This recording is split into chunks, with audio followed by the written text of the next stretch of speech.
So when I have people who are wanting to learn their KIP for the first time or wanting to relearn their KIP, particularly adults who have already done some training, gotten some musculature in their legs, one thing that we tend to find is that there is a lack of the leg lift strength needed to really lift the toes up to the bar and get that solid hike before you start the pull down, and that causes problems with the KIP. So it is very important when you do start working that strength back up that instead of just hanging and throwing your legs up as hard as you can, arching your back, throwing your head out to get your legs up to the bar, that you work up from a level that you can handle correct form. Because if you are recruiting the wrong muscles to do the leg lift, it is not going to help you with the KIP. If you are pulling your shoulders closed and arching your back, that is the exact opposite of what you want to do during the leg lift phase of the KIP. And so learning to lift your legs like that is going to make your KIP harder to do well, not easier.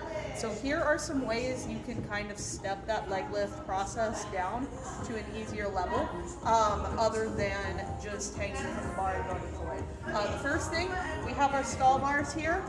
They have a bar, every foot or so going all the way up the wall.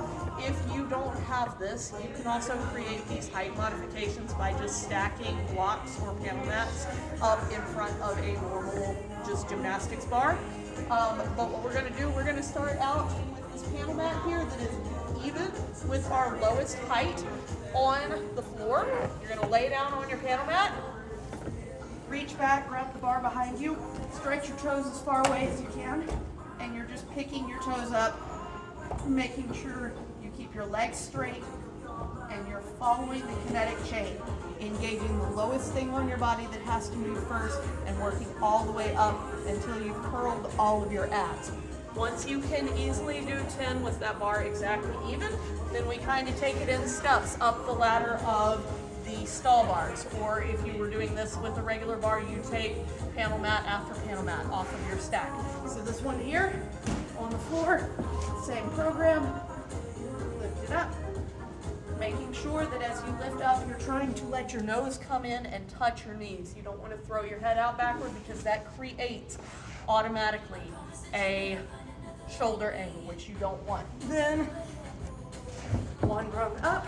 Every time you do it, make sure you scoot your bottom all the way away from the bar. And up higher and higher.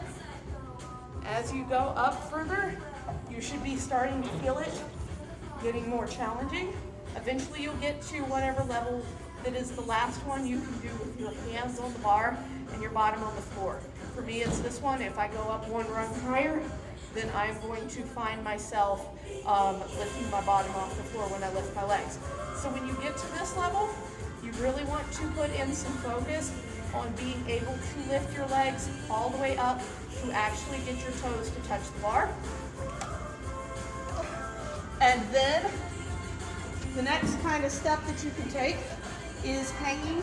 I like to use stall bars for this, particularly with, we call this a plinth behind you, because it forces you not to arch your back and throw to get into it.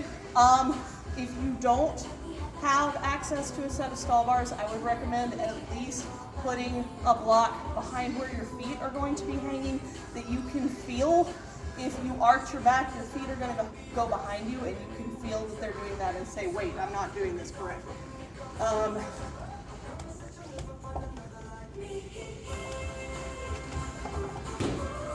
So you hang from your high bar here. Your easiest thing you can do is just pick your knees up and come back down.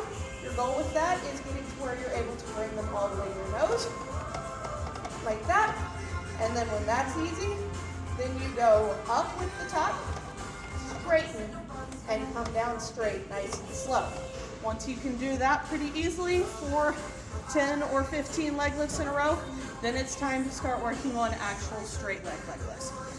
And just hopefully that will help you gradually build the strength in the correct part of your abs, really feeling the burn around here and down in the lower abs, instead of it coming more from throwing your shoulders, from arching your back and then whipping in, all of those things that we don't want to do.